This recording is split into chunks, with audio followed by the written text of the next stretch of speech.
Welcome to Traveler's Tales. I am your host, Greg Alonzo. Today I will be your guide through history as we take a look at warrior elites, the Varangian Guard. Before we begin, just a quick reminder that we post new videos every Tuesday, Thursday, and Saturday with special editions on Thursdays. Don't forget to hit the little bell icon to be notified each time we post new videos. Moving right along. Mythology tells us one thing, while archaeology tells us another. Who were the Varangian Guard? From where did they hail? Were they as ruthless as believed? Today we will answer these questions as we take a look at these inimitable warriors. The Varangian Guard was an elite unit of the Byzantine army from the 10th century to the 14th century who served as bodyguards to the Byzantine emperors.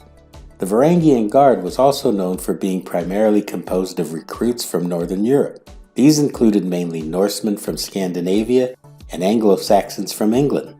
What was the purpose of recruiting distant foreigners from outside of Byzantium to serve as the emperor's personal guard? This was a deliberate policy, as such foreigners were believed to have a lack for political loyalties. Due to this, the emperors believed that the Varangian Guard could be relied upon to suppress revolts by disloyal Byzantine factions. The Kievan Rus provided the earliest members of the Varangian Guard. They were in Byzantine service from as early as the year 874. The Varangian Guard was first formally constituted under Emperor Basil II in 988, following the Christianization of the Kievan Rus by Vladimir I of Kiev. Vladimir, who had recently usurped power with an army of Varangian warriors, sent 6,000 men to Constantinople as part of a military assistance agreement. Emperor Basil II had a distrust of the native Byzantine guardsmen, whose loyalties often shifted, resulting in fatal consequences. In the past, many Varangians served in Byzantium and had proven their loyalty. This was the reason the emperor employed them as his personal guard. Immigrants from Scandinavia, primarily Sweden, with elements from Denmark and Norway, kept an almost entirely Norse caste to the unit until the late 11th century. Historians have noted that the Varangians could easily be recognized by their long hair, a ruby adorning their left ear, and ornamented dragons sewn on their chainmail shirts. During these years, Swedish men left to enlist in the Byzantine Varangian Guard in such numbers that a medieval Swedish law had to be declared that no one could inherit while staying in Greece, the then Scandinavian term for the Byzantine Empire. Composed primarily of Norsemen and Kievan Rus for the first 100 years, the Guard began to see increased numbers of Anglo-Saxons after the Norman conquest of England. By the time of Emperor Alexios Komnenos in the late 11th century, the Varangian Guard was largely recruited from Anglo-Saxons and Germans. Anglo-Saxons and Germanic peoples shared a tradition of faithful to the death. Oath-bound service resulted in many fighting men who lost their lands and masters who were looking for positions elsewhere.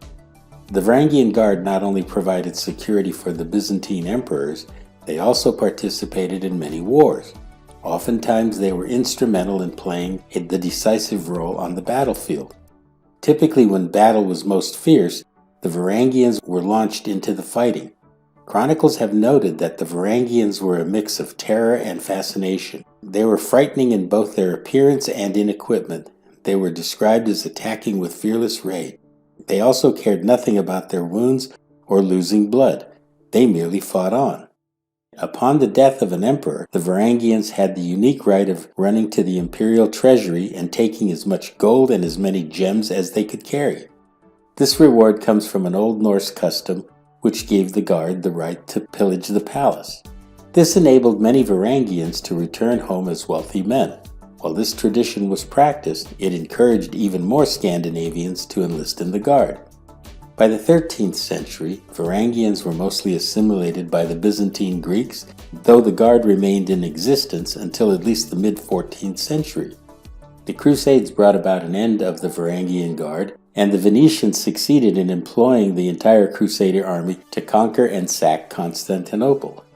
This brings us to the end of Warrior Elites, the Varangian Guard.